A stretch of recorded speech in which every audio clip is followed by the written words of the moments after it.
You all want to take a look at some common Magic the Gathering cards? Of course you do. So do I. Let's jump in, see if there are any good ones for the Pauper format. We'll start with Surging Dementia, which is 1 and a black for a sorcery that has Ripple 4. I don't think we've done Ripple before. When you cast this spell, you may reveal the top 4 cards of your library. You may cast spells with the same name as this spell from among those cards without paying their mana costs, and put the rest on the bottom of your library. And the spell itself actually says target player discards a card. So it's possible, improbable, I suppose, but possible that you could pay 2 mana and make your opponent discard 4 cards. That's all right. That's all right. You get every copy of this out of your deck. Free spells. We like free spells around here. I mean, most of the time, though, this ends up being 2 mana, discard 1 card, and that's it. And that's not particularly good. I suppose maybe you could do like some cool blue-black build where you're using preordains and brainstorms and things like that to stack your deck in such a way where you can get 2 or 3 of these to proc each other. That'd be fun. That could be fun. It's cute. It's cute, but I think overall it's not particularly strong. It has a few too many drawbacks, and at its floor, you don't really want to play this. So we'll give it a 2.3, I think. Also, the last episode, I had to leave real quick, so I think I gave some halfway decent blue card like a 1.5 or something, and it deserved much more, but I was getting a phone call, so I I left pretty early. That card was like a 3, like a 3.2, something like that. It was better. It was better than what I gave it, and I feel bad that I skipped out on it. So if you're that, what was it, like a 3, well, like 4/4? Yeah, the turtle rogue from Outlaws of Thunder Junction. Anyway, that card's okay. Let's move on to our next one. It is East Farthing Farmer, which is 2 and a white for a 2/3 halfling peasant. When this creature enters, create a food token. When you do, target creature you control gets +1/+1 until the end of turn for each food you control. That's kind of okay, right? There's a lot of food synergies in Pauper. Certainly ways of making a decent amount of food and having that on the table. And then being able to play this guy, he makes another food. 2/3 for 2/3 for 3 is not an amazing stat line, but it's not a terrible stat line. And giving a target creature a nice big boost. It could just be the 1/1 that they get for the food token that this guy makes, but if you have a lot of other food on the table, it could be, I don't know, 3/3, 4/4, something like that, and that's okay. That's not bad. That's not bad. I don't know if it's necessarily good enough to make the cut. You could also put this in like blink decks. Ephemerate would be all right with this. Of you blinking this guy to get more food and to get more buffs. Something to consider. But I think overall you can find just slightly more efficient packages that you probably play over this guy. But I think he's one you keep in your back pocket and think about from time to time, especially when you see more food synergistic cards come out. This is probably one to go, hey, is this guy useful? Is this guy good right now? And the answer might be yes. Who knows? But for now, I think we can give it a 3.1. Next up, Norwood Warrior. Ooh, it's a Rebecca Gay art. We love those. But it's probably not that great, right? It's from Portal Second Age. It's 2 and a green for a 2/2 elf warrior.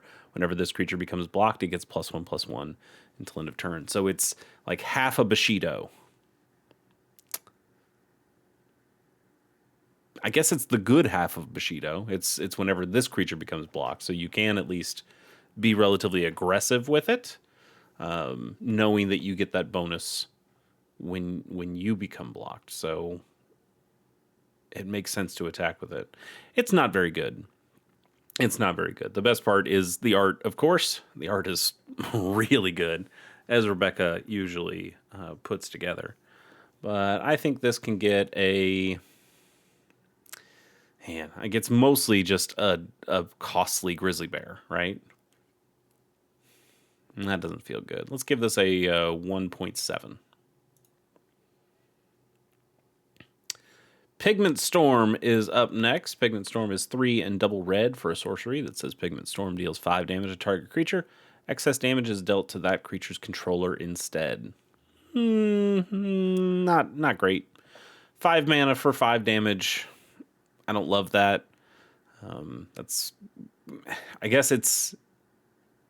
Well, I was going to say this is a better lava axe, but it's not even a better lava axe because lava axe only goes to the face, and this can't go to the face until you kill the creature that you're hitting. But just five damage for 5 mana is not great. I don't love that. We don't play lava axe either, because five mana for 5 damage, no matter where it goes, is generally a pretty bad rate. I don't particularly like this. I will give it a 1.3. What do we got next? Reigns of the Vine Steed is an enchantment aura that enchants a creature. Enchanted creature gets +2/+2. When an enchanted creature dies, you may return this card from your graveyard to the battlefield attached to a creature that shares a creature type with that creature. Okay, so we're kind of going for a bit of a Rancor idea here. Rancor is an extremely good card, single green mana for +2/+0 in trample, and then it comes back to your hand when the creature or when it goes to the graveyard from the battlefield. So whether it's an enchantment destruction or the creature that it's attached to goes away. And this has some similar feeling, but having to come back on something that's of the same tribe, that's a little rougher. You understand why it was in Morningstar. That is very tribal heavy part of the Lorwyn block. Lorwyn block very tribal heavy. Certainly better there, probably as a limited card. But a vanilla 2/2 for 4 mana, or a 2/2 buff for 4 mana is not very good, even with it being able to come back from the graveyard, but only very conditionally. And if you miss out on that condition, it just stays in the graveyard. That's not amazing.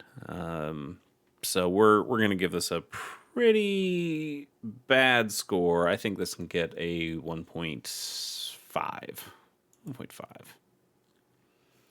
Drain Life. Drain Life. Look at this card. Just look at this card. This was in my white bordered cube. I think this card is cool. I think I have this version of it in there. Pretty sure. Yeah, because it has to be the white bordered one. So I think it is. I think it is either this 5th edition or this beatdown box set one. But this 4th edition one looks pretty good too. Anyway, Drain Life is as you can see, it has a couple different costs here. I definitely have the beatdown box set one because I have the X one black.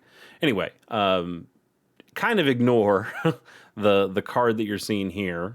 They've changed it with the Oracle text to make it cleaner, I guess. I guess it's a little bit cleaner.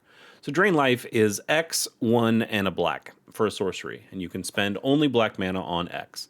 Drain Life deals X damage to any target. You gain life equal to the damage dealt, but not more life than the player's life total before damage was dealt, the planeswalker's loyalty before the damage was dealt, or the creature's toughness. Okay, so they I guess they made that. I wouldn't say it's cleaner exactly, right?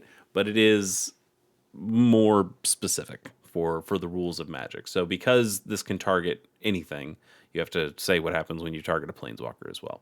Not something you have to worry about in Pauper, of course.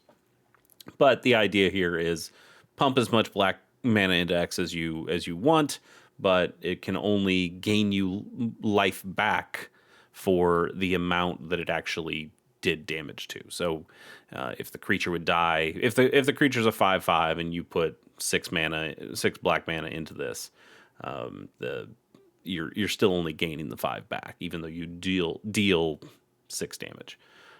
Maybe that matters on when you deal excess damage to something, but the life gain you'll get back is only the life that you could have gotten. It's a little weird when it says, you can't get more life than the player's life total. I suppose that makes sense when you're talking about multiplayer matches or commander matches. Not that this card sees a whole lot of play in those kinds of matches. But, if your opponent's at 1 and you play a drain life, you're only going to be able to gain the 1 life, and not be able to gain a bunch of life off it to hold off the other 2 players or something like that. Drain life is not particularly good. The idea of having to pay 2 mana just to get the spell in the stack in the first place, and then paying another, however many X. That X all has to be black mana, so you're pretty much only playing this in a mono black deck. I think that really hinders it, and also black just generally. You have if you're trying to kill a creature, black has just way more efficient kill spells that can kill any size creature, right? It is nice as a life gain idea, but there's also just black cards that are more efficient at gaining life. If you really want to gain life in mono black, maybe a Pact Altair is closer to the kind of card you should be looking at. Sorcery speed also doesn't do this thing any favors either. I think instant speed probably would have helped it out a bit, maybe justified that price. But drain life, not particularly good. We'll give it a 2.1. Tormentor's Helm is a single red mana for an artifact that's an equipment. Equipped creature gets +1/+1, and whenever equipped creature becomes blocked, it deals 1 damage to defending player. It equips for 1. So what we got here is kind of a Leonin Scimitar, or what is it, like a short sword. There's lots of things that are 1 mana equipments that give a +1/+1. But this gets a little bit of gravy by being able to deal a damage to the player when somebody blocks with it. It's not amazing. You're not gonna get a ton of extra value out of that, but it could be something. More of a limited card than anything else. I think there's enough good equipment at low mana values that even in an equipment based deck, I'm working on an equipment based Boros style Pauper deck, and I looked at this card and kind of just looked right by it, and thinking I don't think the +1/+1 is quite big enough. I also don't. I prefer my opponent didn't block the creature in the first place, so I can get the damage through. So getting the kind of pity 1 damage when this guy gets blocked, I'd rather just find better equipment that lets me get in unblocked and do more than 1 damage, right? That's how I view it anyway. I suppose this is kind of blocking insurance in a way, and that's kind of nice to know that, hey, even if the opponent blocks this guy, some damage is still getting through. Maybe that matters to you. But I don't know if it matters to me all that much. I'll give this a 2. I think just a straight up 2 is fine for this. Durgar Nemesis is a 5 and a blue for a 6/5 serpent with Defender. And it's also got Megamorph, which is 6 and a blue. So if you can cast this card face down as a 2/2 for 3 mana, similar to a regular morph. But you can turn it up, face up at any time for its Megamorph cost. Megamorph, that's got to be really cool, right? No, you get to put 1 +1/+1 counter on it when it Megamorphs. A 6/5 for 6 mana that can't attack. I know it's in blue, and blue doesn't have good creatures, and that's the justification here. But I think that's pretty bad. I think that's a lot of mana to get an okay statted creature that you're not going to love. You're not going to love having this with Defender on your table. And then the idea that, okay, well, what if you paid another mana and it's now a 7/6? No. No, that's still bad. That's still bad. You get a scaled worm that can't attack. I don't like that. I don't like that at all. Yeah, I'm not a fan. If you're going serpents in blue, I suppose, just blue, or I don't know, maybe you could put multicolors with more serpents in it. Are there any like Simic serpents in Pauper? We've got great serpents in mono blue in Pauper, but this is not one of them, and this would not go in those decks. Let's give this a 1. I'm going to give this a 1. I think this card sucks. I think this card is really, really bad. It can't even be, here's like a big statted creature with Defender that costs a whole lot less. Like, okay, it only costs 4 mana, but look at the stats on that thing. Maybe I can do something with that. Maybe I can fling that creature or something like that. And they said, no, we don't even want you to fling this thing. We want you to pay a whole lot of mana for a creature that kind of does nothing. Cool. Let's give that a 1. Let's get out of my face. Herald of the Fair is 2 and a white for a 3/2 human. When this creature enters, target creature you control gets +1/+1 until end of turn.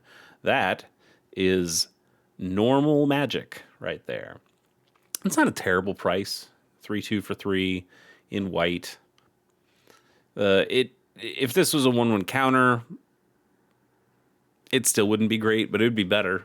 But just the temporary +1/+1, not amazing. If your board is clear, you're going to feel really bad putting this guy out here because now he's just he's a 4/3 until the end of your turn, and he doesn't have haste, so he can't attack in, and then he just goes back to being a 3/2.